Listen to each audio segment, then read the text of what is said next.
En même temps, les Américains en ont beaucoup dans leur assiette, notamment avec ce qui se passe dans la bande de Gaza. Et le Hamas, au cours des dernières heures, a dénoncé le plan américain pour le plan d'après-guerre, Raymond.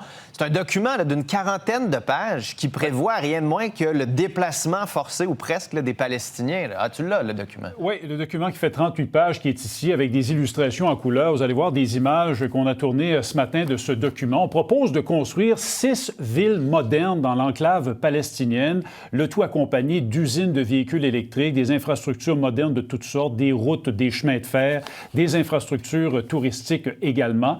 Pour construire tout ça, on dit dans le document que le territoire palestinien devra complètement être démoli. Ça devrait durer 10 ans, cette opération de reconstruction massive. Et pendant cette période de 10 ans, on inviterait les Gazaouis à se déplacer ailleurs, dans d'autres pays qui ne sont pas mentionnés. Il est question de leur offrir des incitatifs monétaires notamment. On parle dans le document, vous allez voir sur le tableau, entre autres, d'un chèque de 5 000 $ américains, d'une subvention pour 4 années de loyer ailleurs, donc dans d'autres juridictions que la bande de Gaza.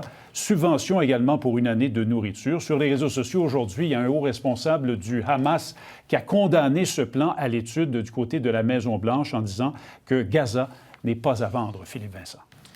Merci, Raymond. Je vous en prie.